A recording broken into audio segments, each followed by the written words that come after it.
السلام علیکم ورحمۃ اللہ وبرکاتہ۔ آج ہم لوگ پڑھنے جا رہے ہیں سورہ فلق اور سورہ ناس کا ترجمہ اور تفسیر۔ یہ دونوں صورتیں ایک ہی وقت میں نازل ہوئی ہیں اور مدینے میں نازل ہوئیں۔ ان صورتوں کی فضیلت بہت زیادہ ہے۔ یہ صورتیں جادو سے بچانے کے لیے بہت پاورفل ہیں۔ تو سب سے پہلے تو ہم لوگ جانیں گے ان صورتوں کی فضیلت اور یہ صورتیں کب نازل ہوئیں، اور آج ہم لوگ پڑھیں گے سورہ فلق کا ترجمہ، ہے نا؟ پھر کل پڑھیں گے انشاءاللہ سورہ ناس کا ترجمہ۔ سب سے پہلے تو یہ سمجھ لیں کہ قرآن مجید کی کوئی بھی صورت پڑھنے سے کوئی بھی سائیڈ ایفیکٹس نہیں ہوتے ہیں۔ بعض لوگ یہ سمجھتے ہیں کہ سورہ فلق اور سورہ ناس نہیں پڑھنا چاہیے، ناس ہو جاتا ہے۔ ایسا کچھ بھی نہیں ہے۔ قرآن مجید کی کوئی بھی صورت آپ کتنی ہی بار پڑھ لو، قرآن مجید پورا کا پورا رحمت ہے، قرآن مجید سارا کا سارا برکت ہے۔ قرآن مجید پڑھنے سے خیر و برکت کے سوا کچھ اور حاصل نہیں ہوگا۔ آپ سوچو کہ اس سے کوئی پرابلم ہو جائے گی، کوئی سائیڈ ایفیکٹ ہو جائیں گے، کوئی مشکل آ جائے گی، کچھ ناس ہو جائے گا، ایسا کچھ بھی نہیں ہے۔ اب چونکہ اس صورت میں ایک آیت آئی ہے نا، ناس، قل اعوذ برب الناس، تو ناس کے معنی عربی میں ہوتے ہیں لوگ۔ اب کچھ ناواقف لوگ جن کو علم نہیں، وہ سمجھتے ہیں کہ ناس ہو جائے گا، ناس ہو جائے گا، اسی لیے ان صورت کو نہیں پڑھنا چاہیے۔ ایسا کچھ بھی نہیں ہے۔ تو آئیے جانتے ہیں ان صورتوں کی فضیلت کیا ہے۔ بہت ساری احادیث میں بہت ساری فضیلتیں ان دونوں صورتوں کی بیان کی گئی ہیں۔ میں کچھ فضیلتیں آپ لوگوں کی خدمت میں پیش کرنے جا رہا ہوں۔ نبی کریم صلی اللہ علیہ وسلم نے صحابہ سے فرمایا کہ تمہیں کچھ خبر ہے کہ آج رات اللہ تعالیٰ نے مجھ پر ایسی آیات نازل فرمائی ہیں کہ ان کے جیسی کوئی اور آیات نازل ہی نہیں ہوئی ہیں، یعنی قل اعوذ برب الفلق اور قل اعوذ برب الناس، ٹھیک ہے؟ اور ایک دوسری روایت میں ہے کہ ان صورتوں کو سوتے وقت بھی پڑھا کرو اور پھر اٹھنے کے وقت بھی پڑھا کرو۔ اور ایک روایت میں ہے کہ آپ صلی اللہ علیہ وسلم ان دونوں صورتوں کو ہر فرض نماز کے بعد پڑھنے کی تاکید فرماتے تھے کہ ان صورتوں کو پڑھو۔ اور حضرت عائشہ صدیقہ رضی اللہ تعالیٰ عنہ فرماتی ہیں کہ رسول اللہ صلی اللہ علیہ وسلم کو کوئی بیماری پیش آتی تو آپ صلی اللہ علیہ وسلم یہ دونوں صورتیں پڑھ کر اپنے ہاتھوں پر دم کر کے سارے بدن پر پھیرتے تھے۔ اور ایک حدیث میں یہ بھی میں نے پڑھا ہے کہ آپ علیہ الصلوۃ والسلام جب رات کو بستر پر لیٹتے تھے تو سورہ اخلاص یعنی قل هو اللہ احد اور سورہ فلق اور سورہ ناس، ان تینوں صورتوں کو پڑھ کر اپنے ہاتھوں پر دم کر کے پورے بدن پر پھیر لیتے تھے۔ اور میرا بھی یہی معمول ہے کہ روزانہ صبح اور شام میں ان صورتوں کو پڑھتا ہوں اور آیت الکرسی اور دونوں کل پڑھ کر اپنے ہاتھوں پہ دم کر کے پوری باڈی پر پھیر لیتا ہوں، کیونکہ یہ جو دونوں صورتیں ہیں نا، آپ کو جناتوں کے شر سے بچاتی ہیں، شیطانوں کے شر سے بچاتی ہیں، حاسدین کے شر سے بچاتی ہیں، اور ہمارے علاوہ اس کائنات میں جو ہے نا بہت ساری مخلوقات ہیں، ان تمام مخلوقات کے شر سے بچاتی ہیں۔ تو جادو جنات سے اگر آپ بچنا چاہتے ہو، آپ کو لگ رہا ہے کسی نے کچھ کرا دیا، کیونکہ آج کل جو ہے نا وہ ہر ایک دوسرے بندے کو یہ لگتا ہے کہ میرے اوپر کسی نے کچھ کرا دیا ہے، کام نہیں چل رہا کسی نے کچھ کرا دیا ہے، بچے نہیں ہو رہے کسی نے کچھ کرا دیا ہے۔ تو یہ دونوں صورتیں پڑھو، کسی تعویذ والے کے پاس جانے کی ضرورت نہیں ہے۔ اللہ نے آپ کو یہ دونوں صورتیں دے دی۔ اب آپ رسول اللہ صلی اللہ علیہ وسلم کے بتائے ہوئے طریقے کو فالو نہ کرو، جاؤ ادھر ادھر دکانوں پر تعویذ والوں کی، تو اس میں آپ ہی کا تو قصور ہے نا کہ جو سنت والا راستہ ہے وہ آپ نے چھوڑ دیا۔ اور میں خود بھی ان صورتوں کو پڑھتا ہوں۔ میرے استاذ حضرت مولانا مفتی سعید احمد صاحب نور اللہ مرقدہ، اللہ تعالیٰ ان کی قبر کو جنت کا باغ بنائے، دارالعلوم کے شیخ الحدیث تھے، وہ بھی یہ صورتوں کو ہر نماز کے بعد پڑھ کر اپنے اوپر دم کرتے تھے۔ بہترین صورتیں ہیں یہ، پاورفل صورتیں ہیں جادو کے توڑ کے لیے۔ اب یہ صورتیں نازل کب ہوئیں؟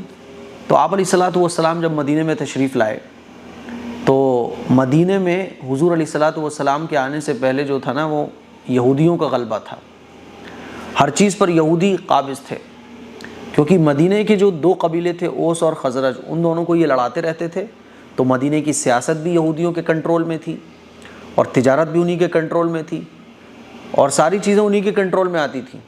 جب رسول اللہ صلی اللہ علیہ وسلم مدینہ تشریف لے گئے تو پھوٹ ختم ہو گئی، خوشحالی ہو گئی، دشمن نیست و نابود ہونے لگے، دشمنوں کی چالیں فلاپ ہونے لگیں، تو یہودیوں کو جو ہے نا جلن ہوتا تھا، حالانکہ وہ دکھاتے یہ تھے کہ ہم آپ سے محبت رکھتے ہیں، لیکن اندر سے جلتے تھے۔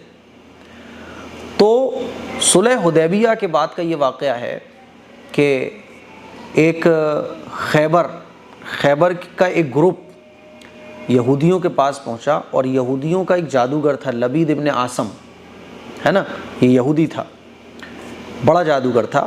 تو خیبر کا ایک گروپ جو ہے نا لوگوں کا، جو حضور سے نفرت کرتے تھے، وہ گروپ لبید ابن عاصم کے پاس گیا اور کہا کہ تو رسول اللہ صلی اللہ علیہ وسلم کے پاس ایک یہودی لڑکا آتا تھا خدمت کے لیے، وہ حضور کی خدمت کرتا تھا۔ تو اس کو کیا ہوا کہ ایک مرتبہ حضور کی کنگھی ہاتھ لگ گئی اور حضور کے کچھ بال ہاتھ لگ گئے، وہ لے جا کے اس نے لبید ابن عاصم کو دے دیے، اور لبید ابن عاصم نے اپنی گھر کی عورتوں کے ساتھ اور اپنے لوگوں کے ساتھ مل کر اس کنگھی پر جادو کیا، اور اس جادو کا اثر یہ ہوا کہ رسول اللہ صلی اللہ علیہ وسلم کو دنیاوی کاموں میں کچھ بھول ہونے لگی اور کچھ کمزوری فیل ہونے لگی، نبوت والے کاموں میں نہیں، عبادتوں میں نہیں، دنیاوی کاموں میں۔ جیسے مان لیجئے حضور علیہ الصلوۃ والسلام کی مختلف بیویاں تھیں، تو حضور کو لگتا تھا کہ وہ ان کے پاس ہو کر آ گئے، لیکن نہیں گئے ہوئے تھے۔ بعض دفعہ لگتا تھا کہ یہ دنیاوی کام کر لیا ہے، لیکن نہیں کیا ہوتا تھا، تو بھول سی حضور کو ہونے لگی۔ اچھا، لبید ابن عاصم نے جادو کیسے کیا تھا کہ اس نے بالوں پر جادو کیا اور 11 گرہ لگائی ایک تانت پر، اور وہ جادو جن چیزوں پر کیا گیا تھا ان چیزوں کو کھجوروں کا گچھا ہوتا ہے نا، اس کے اندر اس کو رکھا اور کنویں میں پانی کے نیچے پتھر کے اندر اس کو دبا دیا۔ اب جادو کا اثر حضور پر جب ہوا تو حضور علیہ الصلوۃ والسلام کو ایک مرتبہ حضور سوئے ہوئے تھے، حضور کو یہ لگنے لگا کہ ہاں مجھے بھول ہونے لگی ہے، کچھ کمزوری بھی حضور کو محسوس ہونے لگی اس جادو کے اثر سے۔ تو حضور علیہ الصلوۃ والسلام ایک مرتبہ جب سوئے تو حضور نے خواب میں دیکھا کہ 2 لوگ حضور کے پاس تشریف لائے ہیں، ایک سرہانے بیٹھ گئے، دوسرے پیر کی طرف بیٹھ گئے، اور دونوں لوگوں نے بات چیت کرنا شروع کی کہ بھئی حضور حضرت محمد صلی اللہ علیہ وسلم کو کیا ہوا ہے؟ تو دوسرے آدمی نے کہا کہ ان پر جادو کیا ہے۔ پہلے والے نے پوچھا کس نے جادو کیا ہے؟ دوسرے والے نے جواب دیا کہ لبید ابن عاصم نے جادو کیا ہے۔ تو جادو کن چیزوں پر کیا گیا ہے؟ کہ جادو فلاں چیزوں پر کیا گیا ہے۔ وہ جادو کی چیزیں کہاں پر دفن ہیں، کہاں پر دبی ہوئی ہیں؟ تو پہلے والے نے کہا کہ اس کنویں میں۔ تو حضور جب بیدار ہوئے تو حضور علیہ الصلوۃ والسلام نے حضرت علی رضی اللہ تعالیٰ عنہ، حضرت عمار رضی اللہ تعالیٰ عنہ اور حضرت زبیر رضی اللہ تعالیٰ عنہ کو ساتھ لیا اور اس کنویں پر پہنچے جس کنویں کے بارے میں حضور کو خواب میں بتایا گیا تھا۔ اور یہ بات آپ لوگ سمجھیے کہ حضور کا جو خواب ہوتا ہے، یعنی پیغمبروں کا جو خواب ہوتا ہے، وہ وحی کے درجے میں ہوتا ہے۔ حضور اس کنویں پر تشریف لے گئے تو اس کنویں کا جو پانی ہے نا، وہ ایسا ہو رہا تھا جیسے کہ مہندی کا رنگ ہوتا ہے نا، ویسا۔ حضور نے اس کنویں کے اندر سے جو ہے نا وہ پتھر کے نیچے جو چیزیں دفن تھیں نا، دبی ہوئی تھیں، ان چیزوں کو نکلوایا۔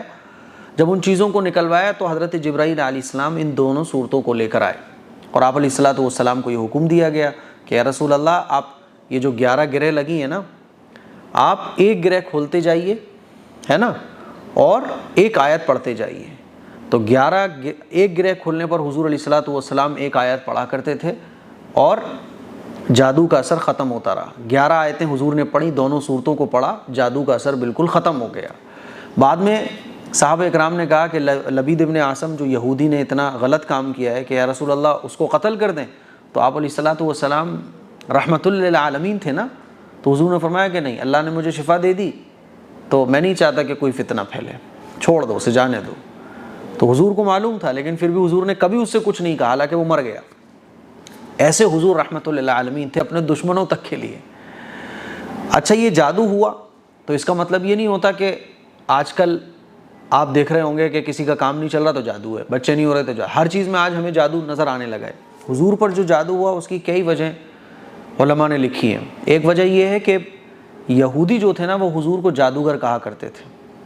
تو حضور پر جو جادو ہوا تو اللہ تعالیٰ نے اس بات کو کلیئر کیا کہ دیکھو، اگر حضور جادوگر ہوتے تو ان پر جادو کا اثر ہی نہیں ہوتا۔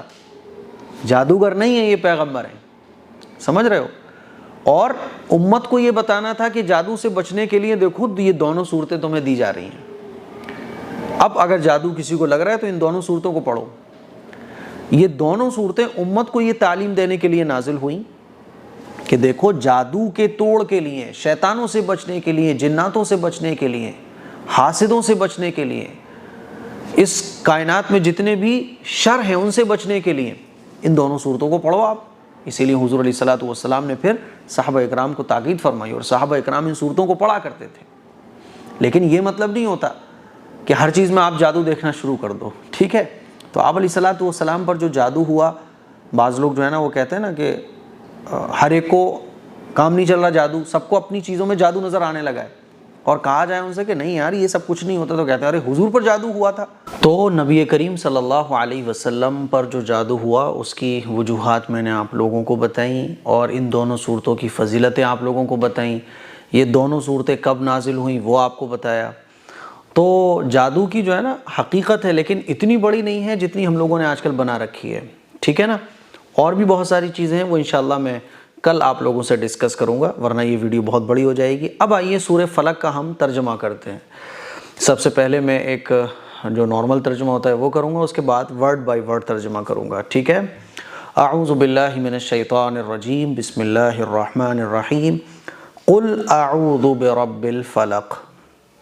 آپ کہہ دیجئے کہ میں صبح کے مالک کی پناہ مانگتا ہوں، من شر ما خلق، ہر اس چیز کے شر سے جو اس نے پیدا کی ہے، وَمِن شَرِّ غَاسِقٍ إِذَا وَقَبَ، اور اندھیری رات کے شر سے جب وہ پھیل جائے، وَمِن شَرِّ النَّفَّاثَاتِ فِي الْعُقَدِ، اور ان جانوں کے شر سے جو گنڈے کی گروہ میں پھونک مارتے ہیں، یعنی جادوگر جو ہوتے ہیں نا وہ پھونک مارتے ہیں، تو ان جانوں کے شر سے، یعنی ان لوگوں کے شر سے جو گروہ میں پھونک مارتے ہیں، یعنی جادوگروں کے شر سے، وَمِن شَرِّ حَاسِدٍ إِذَا حَسَدَ، اور حسد کرنے والے کے شر سے جب وہ حسد کرے۔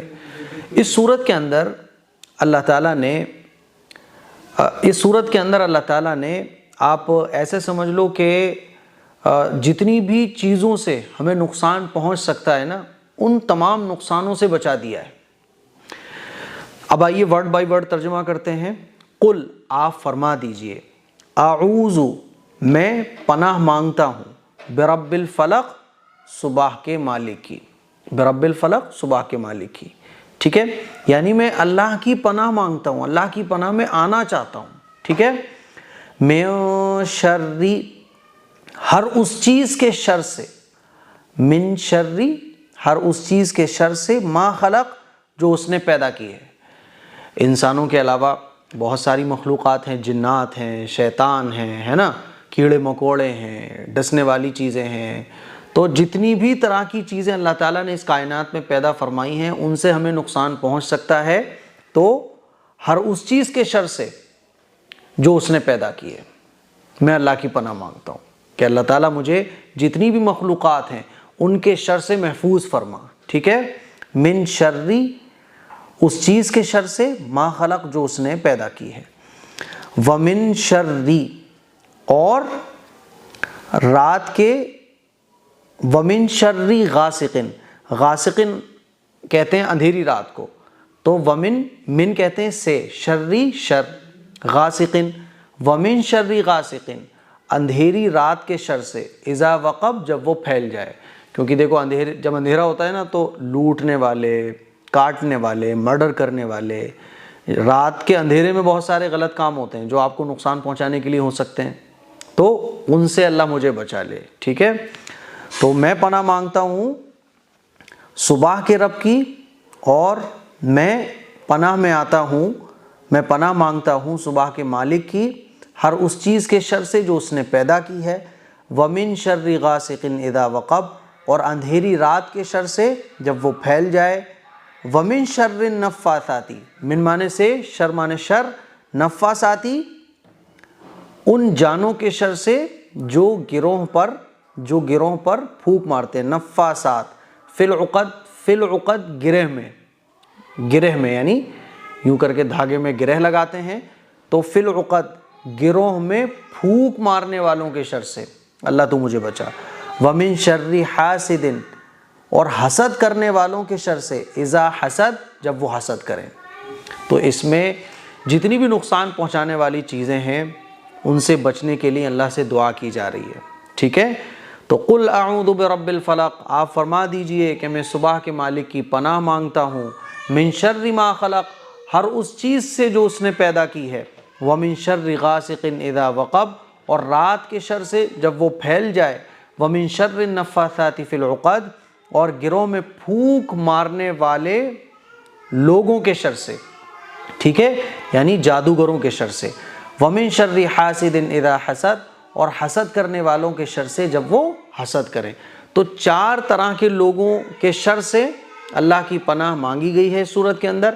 اب ایک شر ہے جو سب سے بڑا ہے، شیطان کا، تو اس سے بچنے کے لیے اللہ کی پناہ مانگی گئی ہے سورہ ناس میں، جو انشاءاللہ میں کل آپ لوگوں کو پڑھاؤں گا۔ تو مجھے امید ہے کہ سورہ فلق کا ترجمہ اور تفسیر آپ کو بہت اچھے سے سمجھ آ گیا ہوگا۔ اس کلپ کو شیئر کریں، دوسروں تک پہنچائیں۔ السلام علیکم ورحمۃ اللہ وبرکاتہ۔